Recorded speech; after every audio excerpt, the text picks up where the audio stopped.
السلام علیکم ورحمۃ اللہ تعالی وبرکاتہ۔ جامع رضویہ منظر اسلام کے آن لائن سبق میں آپ کا خیر مقدم ہے۔ پیارے بچوں، کھولتے ہیں اپنی کتاب ہدایت الحکمت، صفحہ نمبر 36۔ شروع کرتے ہیں عبارت۔ بسم اللہ الرحمن الرحیم۔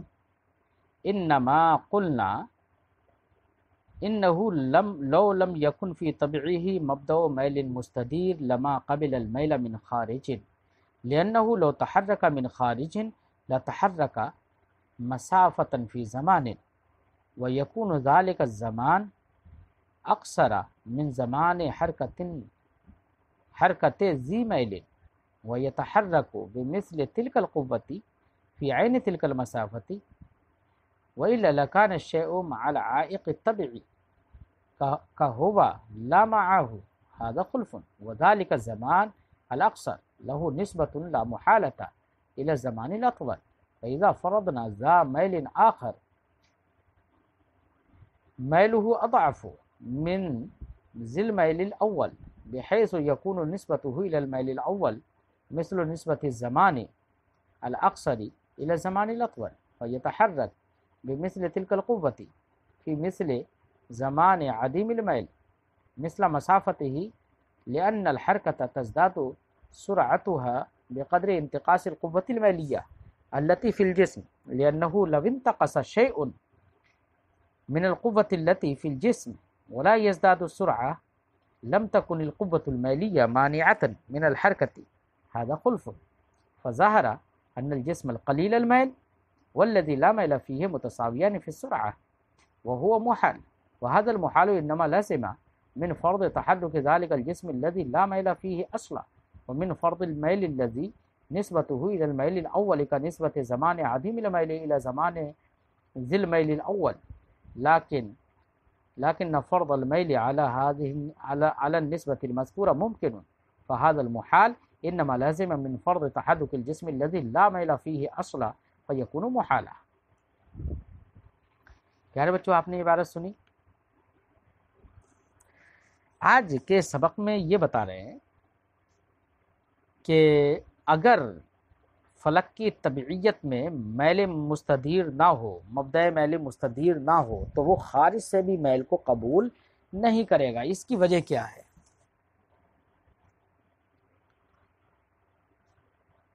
تو خارج سے بھی میل کو قبول نہیں کرے گا، اس کی دلیل پیش کر رہے ہیں۔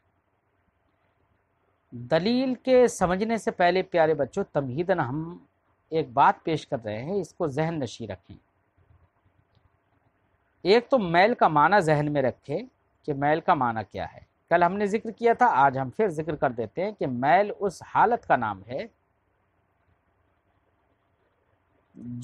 جس حالت کی بنا پر، جو حالت تقاضا کرتی ہے اس بات کا کہ جسم حرکت کرے، حرکت کرنے کو چاہے جو حالت، اسی حالت کا نام ہے میل۔ اسی کو محرک بھی کہہ سکتے ہیں، یعنی حرکت دینے والی قوت محرکہ۔ اب اگر وہ قوت محرکہ حرکت علی الاستدارہ دیتی ہے تو وہ مبدأ میل مستدیر کہلائے گا، اور اگر وہ قوت محرکہ حرکت علی الاستقامہ یعنی حرکت مستقیمہ کی تقاضا کرتی ہے تو اس کو مبدأ میل مستقیم کہیں گے۔ دوسری بات تمہیداً آپ یہ بھی ذہن میں رکھیں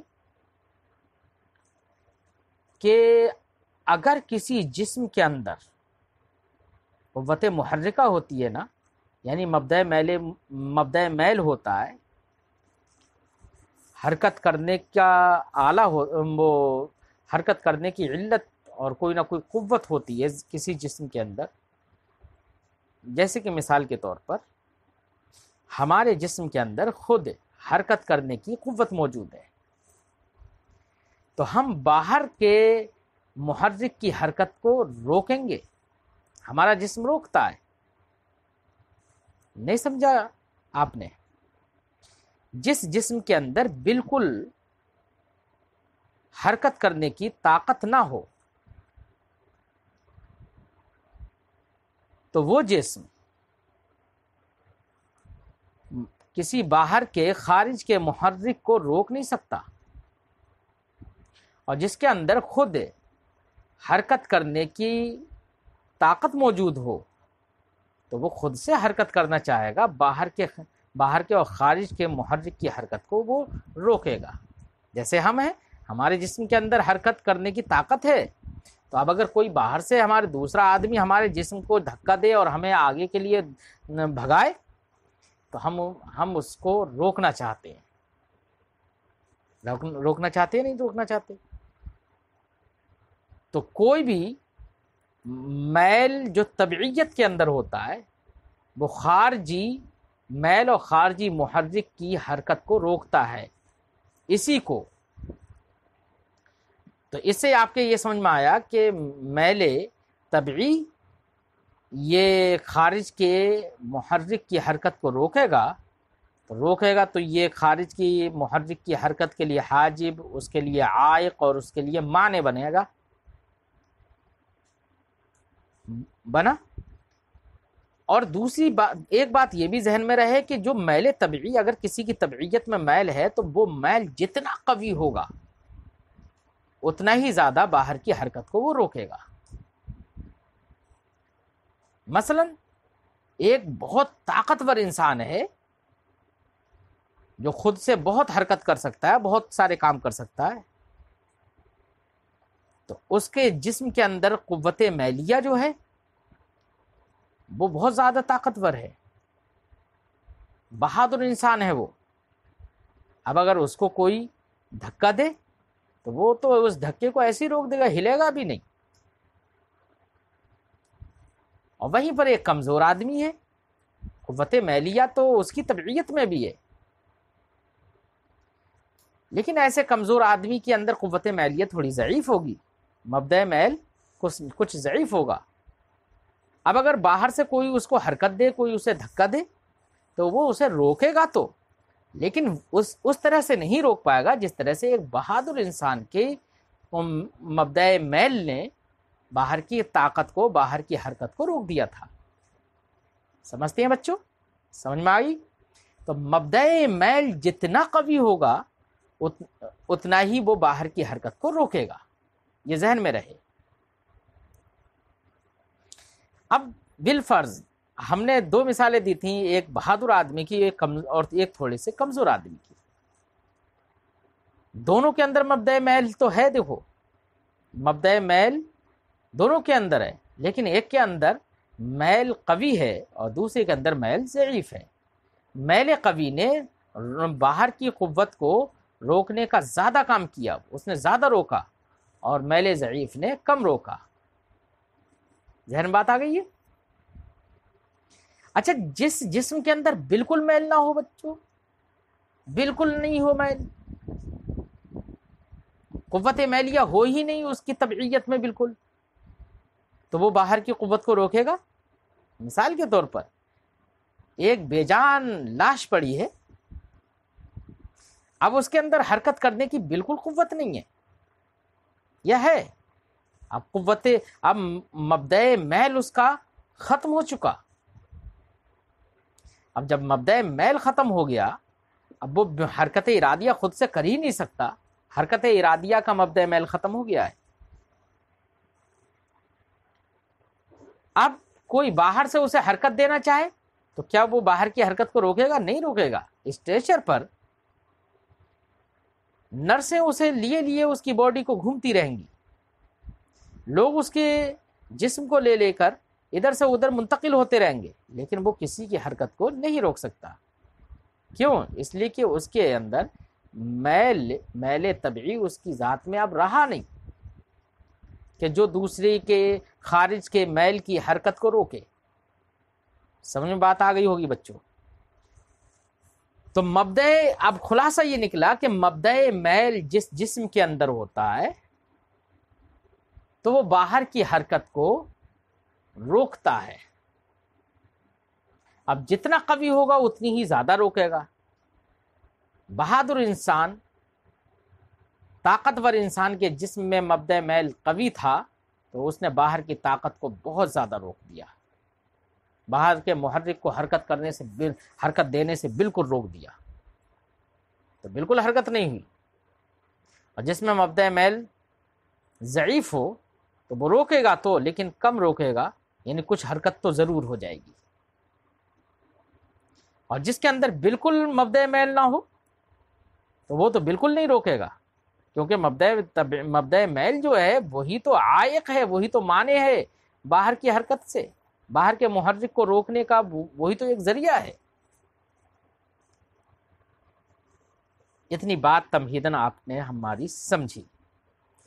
اب ہم یہاں پر کہتے ہیں کہ اگر فلک کی طبعیت میں مبدأ میل نہیں ہے، مبدأ میل مستدیر نہیں ہے، تو انہوں نے کہا تھا لما قبل المیل من خارج، تو باہر سے بھی وہ میل کو قبول نہیں کرے گا۔ کیوں؟ دلیل دے رہے ہیں لأنہ لو تحرک من خارج، اگر وہ خارج کی بنا پر حرکت کرے، یعنی باہر سے حرکت کرے، کوئی اس کا محرک باہر سے ہو، تو باہر سے محرک ہو اور اس کی طبعیت میں بالکل میل نہ ہو، تو کتنی تیز حرکت کرے گا بھائی؟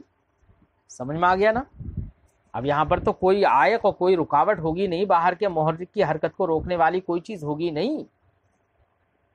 تو اب مثال کے طور پر اس کی طبیعت میں تو بالکل میل نہیں ہے، باہر سے حرکت کو اگر یہ مان لو قبول کرے، باہر سے متحرک ہو جائے، کوئی خارجی امر اسے حرکت دے آ کر، تو ایک زمانے میں ایک مسافت طے کرے گا نہ کرے گا، حرکت کرے گا تو ایک خاص زمانے میں ایک مسافت میں حرکت کرے گا۔ یہ مثلا 1 کلومیٹر اگر یہ باہر سے حرکت کر رہا ہے تو اب 1 کلومیٹر کی مسافت 1 منٹ میں اگر طے کر رہا ہے، کیونکہ کوئی اس کے اندر حرکت کو روکنے والی کوئی چیز نہیں ہے، یہ تو حرکت کرے گا ہی، جیسے ہی محرک کی طاقت لگے گی فوراً حرکت کرے گا۔ تو مثلا ایک خاص وقت میں ایک خاص مسافت طے کرے گا، تو اب یہاں پر جتنی یہ حرکت کرے گا، جتنی اس کی مسافت ہوگی، اس زمانہ بہت کم ہوگا، کیونکہ زمانہ تب زیادہ لگتا ہے جبکہ وہاں پر اس کی طبعیت میں حرکت کو روکنے والی کوئی چیز ہو، تب تو زمانہ زیادہ لگے گا کہ اس نے حرکت کو روکا۔ اب یہ آہستہ آہستہ حرکت ہوئی تو زمانہ زیادہ لگے گا، مسافت کم طے ہوگی، لیکن جب میل ہے ہی نہیں تو معاوق اور عائق اور مانع ہے ہی نہیں، تو پھر حرکت زیادہ ہوگی اور زمانہ کم لگے گا۔ بات سمجھ میں آئی بچوں؟ وہی فرماتے ہیں لو تحرک من خارج، اگر خارج سے یہ متحرک ہو، لتحرک مسافتا فی زمان، تو ضرور یہ ایک زمانے میں ایک مسافت میں حرکت کرے گا۔ ویکون ذلک الزمان اقصر من زمان حرکت ذی میل، اور یہ زمانہ جو اس کی حرکت کا زمانہ ہے، یہ زمانہ کم ہوگا ذی میل کی حرکت کے زمانے سے، یعنی اس سے جسم کی حرکت کے زمانے سے کم ہوگا جس جسم کے اندر میل موجود ہے، کیونکہ وہاں پر تو وہ میل معنی بن جائے گا نا۔ وَيَتَحَرَّكُ بِمِثْلِ تِلْكَ الْقُوَّةِ فِي عَيْنِ تِلْكَ الْمَسَافَةِ، اسی قوت کے لحاظ سے، اسی قوت کے طور سے وہ ذی میل والا جسم حرکت کرے گا اسی مسافت میں، لیکن جب میل ہے اس کے اندر تو معنی موجود ہے تو حرکت کم ہوگی، زمانہ اس کا بڑھ جائے گا۔ اگر وہ اسی کی طرح اگر حرکت نہ کرے،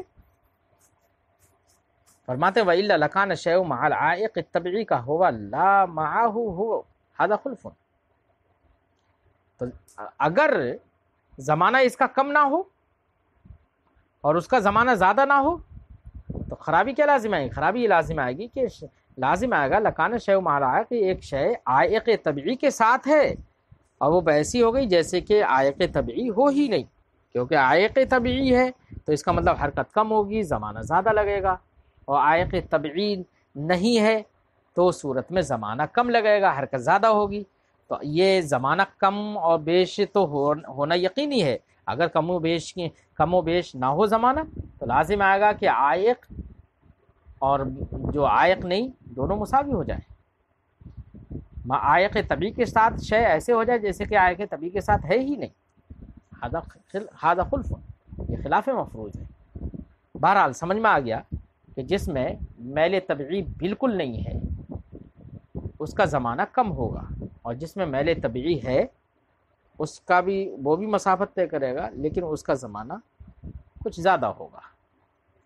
وذالک الزمان الاکثر، وہ زمان کم زمانہ جس کے اندر کم زمانہ اسی صورت میں ہے جس میں اس جسم کے حرکت کرنے میں زمانہ کم لگا ہے جس میں میل طبعی نہیں ہے.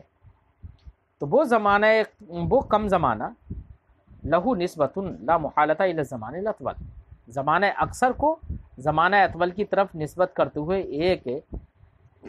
ایک نسبت ضرور حاصل ہوگی اسے، چاہے وہ نصف کی نسبت ہو، چاہے ربع کی ہو، چاہے ثلث کی ہو. مثلا جس میں بالکل میل نہیں ہے اس کا زمانہ کم ہے، اور جس کے اندر میل ہے اس نے بھی حرکت کری تھی اس کا زمانہ تھوڑا زیادہ ہے. تو میل اکثر میل اطول کی طرف نظر کرتے ہوئے ہم دیکھیں تو ایک نسبت ہوگی نا اس میں. یہ تو کہا جا سکتا ہے کہ وہ زمانے اطول کی طرف نظر کرتے ہوئے زمانہ اکثر آدھا ہے،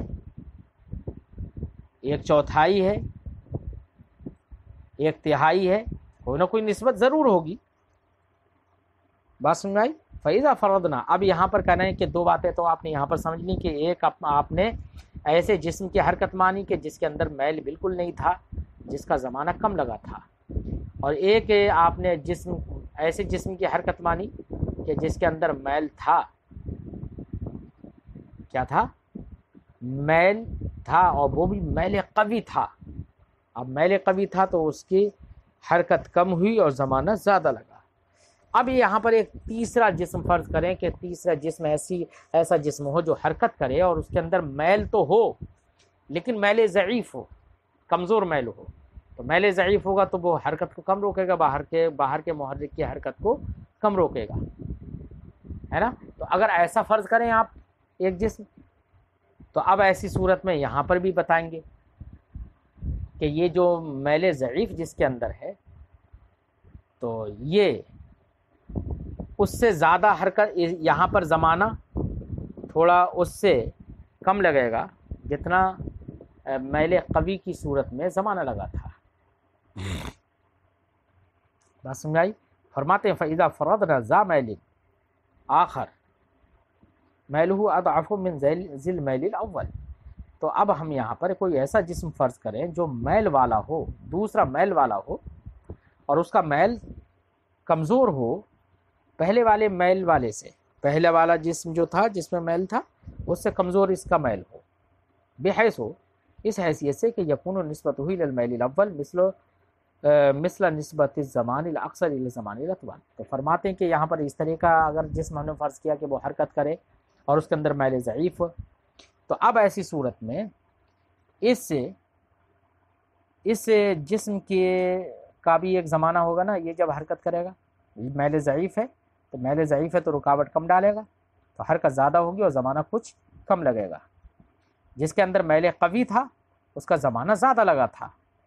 بہرحال فرماتے بحیث ہو اس طور سے ہم فرض کریں کہ یکون نسبتہ الی المیل الاول، کہ میل اول کی طرف اس سے میل ثانی جو ضعیف ہے اور میل اول جو کہ قوی ہے اس کی طرف اس کی نسبت ویسے ہی ہو مثل نسبت الزمان الاقصر الی الزمان الاطول، جیسے کہ زمان اقصر کی نسبت زمان اطول کی طرف تھی، ربع کی، ثلث کی یا کچھ بھی. ایسے ہی یہاں پر میل ضعیف کی نسبت بھی میل قوی کی طرف ایسی ہی ہو.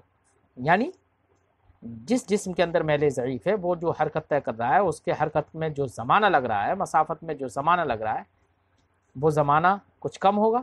تو اس سے زمانے کو ایک نسبت حاصل ہوگی نا، میل قوی والے زمانے کی طرف نسبت کرتے ہوئے ایک نسبت حاصل ہوگی، نصف کی، ربع کی یا کچھ بھی نسبت تو حاصل ضرور ہوگی نا. فَيَتَحَرَّكُ بِمِثْلِ تِلْكَ الْقُوَّةِ فِي مِثْلِ زَمَانِ عَدِيمِ الْمَيْلِ. تو اب یہ جسم حرکت کرے گا اسی اپنی قوت کے مقدار، فی مثل زمان عدیم المیل، عدیم المیل کے زمانے کے مثل میں حرکت یہ کرے گا، مثل مسافت ہی، عدیم المیل کے مسافت کے طے کرنے کی طرح اسی کے زمانے میں ایک مسافت یہ طے کرے گا، حرکت کرے گا اپنی قوت کی بنا پر. اب حرکت کرے گا جناب، تو اب یہاں پر عائق موجود ہے، چاہے عائق ضعیف ہے تو عائق ضعیف ہے تو حرکت کچھ تو بڑھ جائے گی نا، جیسے قوت میلیہ کمزور ہوگی، کم ہوگی، ویسے ہی سرعت بڑھتی رہے گی۔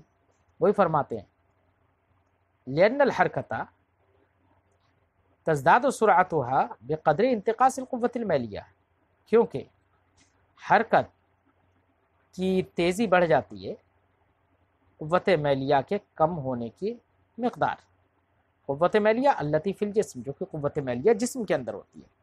لأنه لو انتقص شيء من القوة التي في الجسم، کیونکہ جسم کے اندر ہونے والی موجود جو قوت ہے اس میں سے کچھ اگر کم ہو، قوت میلیہ کم ہو جائے، میل ضعیف ہو جائے، ولا یزداد السرعہ، اور تیزی نہ بڑھے، لم تکن القوت المیلیہ مانعۃ من الحرکہ، تب تو لازم یہ آئے گا کہ قوت میلیہ حرکت سے مانع نہ رہی، جبکہ ہم نے بتا دیا تھا بچوں کہ قوت میلیہ جو ہوتی ہے وہ باہر کی حرکت سے مانع ہوتی ہے۔ ھذا خلف، یہ خلاف مفروض ہے، اس لیے ماننا پڑے گا کہ جب قوت میلیہ ضعیف ہوگی تو حرکت بڑھے گی۔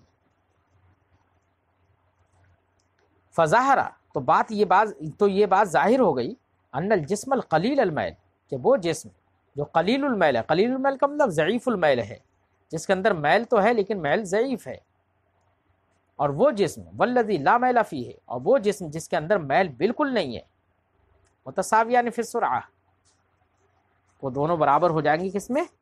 سرعت میں۔ وہو محال، اور یہ محال ہے۔ کیوں؟ اس لیے کہ جناب جس طریقے سے وہ جسم جس کے اندر میل قوی تھا اس کا زمانہ زیادہ لگا تھا،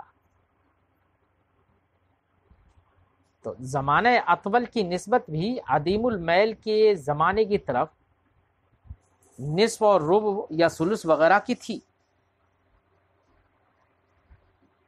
ایسے ہی جس کے اندر میل ضعیف ہے اس کا زمانہ کچھ کم لگا ہے، اس زمانے کی بھی نسبت زمانہ اطول کی طرف اگر دیکھی جائے، نظر کی جائے، تو نصف یا ربع یا ثلث کی نسبت ہے۔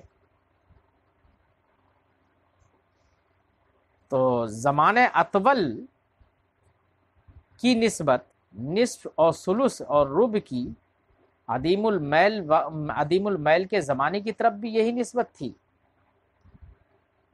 اور ضعیف المیل کے زمانے کی طرف بھی یہی نسبت ہے۔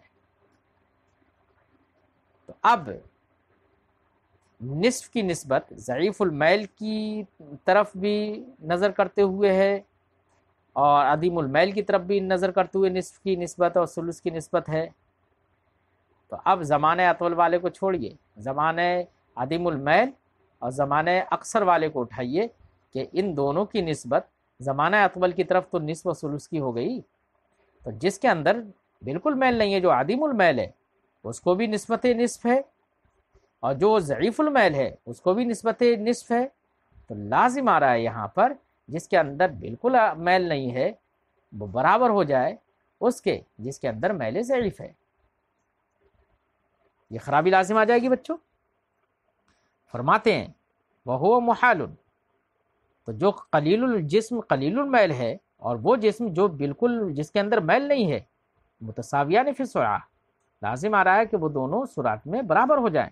وہو محال، یہ محال ہے۔ وہذا المحال انما لازمہ، یہ محال کیوں لازم آیا؟ یہ محال جس وجہ سے لازم آئے گا وہ چیز بھی باطل ہوگی۔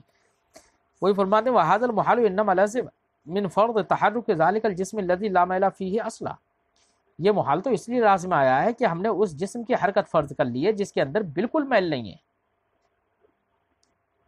ومن فرض، ایسے ہی یہ لازم آیا ہے اس میل کو فرض کرنے سے الذی نسبتہ الی المیل الاول، جس کی نسبت میل اول کی طرف ویسے ہی ہے جیسے کہ عدیم المیل کے زمانے کی نسبت میل اول والے کے زمانے کی طرف جو نسبت تھی، یہ فرض کرنے سے لازم ہے۔ لیکن نہ فرض المیل، اب کوئی کہے کہ اس طرح کا فرض کر ہی کیوں رہے ہیں آپ، تو کہہ رہے ہیں کہ لیکن نسبت مذکورہ کے ساتھ نصف یا ثلث یا ربع کے جو نسبت ہے اس نسبت مذکورہ کے ساتھ میل کو فرض کرنا ممکن ہے، جب ممکن ہے تو ہم نے فرض کر لیا۔ فہذا المحال انما لازمہ، تو یہ محال لازم آیا من فرض تحرک الجسم الذی لا میل فیہ، اس جسم کے حرکت کو فرض کرنے سے جس کے اندر بالکل میل نہیں ہے۔ لہذا ایسا جسم فرض کرنا جس کے اندر بالکل میل نہیں ہے، ایسے جسم کی حرکت کو فرض کرنا بھی محال ہوگا۔ اور فلک چونکہ حرکت کرتا ہے تو اس لیے فلک کے اندر ایسا جسم تو دیکھیے فرض ہی نہیں کر سکتے، محال ہے کہ جو جسم حرکت کرے اور اس کے اندر میل نہ ہو، اور فلک حرکت کرتا ہے تو اس لیے ماننا پڑے گا کہ اس کے اندر میل ہوگا۔ بات سمجھ میں آئی؟ تو فلک جب حرکت کرتا ہے تو اس کے اندر مبدأ میل موجود ہے۔ اب جب مبدأ میل موجود ہے تو مبدأ میل مستقیم ہے یا مبدأ میل مستدیر ہے؟ حرکت علی الاستدارہ کرتا ہے تو مبدأ میل مستدیر ہوگا نا، مبدأ میل مستقیم نہیں ہو سکتا کیونکہ حرکت علی الاستدارہ ہے، اور مبدأ میل مستقیم ہو تو مبدأ میل مستقیم تو اس کو حرکت علی الاستقامہ دینا چاہے گا، تو لازم آئے گا کہ فلک کے اندر مبدأ میل مستقیم کی وجہ سے حرکت علی الاستقامہ ہو، اور وہ کرتا ہے پہلے سے حرکت علی الاستدارہ، تو استدارہ اور استقامہ دونوں کے درمیان تنافی ہے، تو لازم آئے گا دو متنافیین کا اجتماع، اور یہ محال ہے۔ اور یہ محال کیوں لازم آیا؟ کہ ہم نے فلک کے لیے مبدأ میل مستقیم مان لیا تھا، اس لیے ماننا پڑے گا کہ فلک کے لیے مبدأ میل مستدیر ہے۔ فرماتے ہیں وَنَقُولُ أَيْضًا، اب یہ تیسری بات یہیں سے یہی بات سمجھا رہے ہیں جو ہم نے ابھی بتائی۔ وَنَقُولُ أَيْضًا، اور ہم یہ بات بھی کہیں گے کہ ان الفلک لا یکون فی طبعہ مبدأ میل مستقیم، فلک کی طبعیت میں مبدا تو ہے لیکن مبدأ میل مستدیر ہے، مبدأ میل مستقیم نہیں ہے۔ وَإِلَّا لَكَانَتِ الطَّبِيعَةُ الْوَاحِدَةُ، ورنہ تو طبیعت واحدہ تقاضا کرے گی دو اثر متنافیین کا، کہ فلک کی طبعیت میں مبدأ میل مستقیم اگر ہو تو مبدأ میل مستقیم کی بنا پر وہ مبدأ میل مستقیم تقاضا کرے گا کہ وہ حرکت علی الاستقامہ کرائے، اور فلک کرتا ہے حرکت علی الاستدارہ، تو استدارہ حرکت مستدیرہ اور حرکت مستقیمہ دونوں کے درمیان تو تنافی ہے، تو دو اثر متنافیین کا ہونا لازم آئے گا طبیعت واحدہ کے اندر۔ ہذا خلف نہیں، اخلاف مفروض ہے، اس لیے ماننا پڑے گا کہ فلک کی طبیعت میں مبدأ میل مستدیر ہے نہ کہ مبدأ میل مستقیم۔ بچوں اپنی گفتگو یہیں پر آج ختم کرتے ہیں، پھر اگلے سبق میں ملتے ہیں۔ السلام علیکم ورحمۃ اللہ تعالی وبرکاتہ۔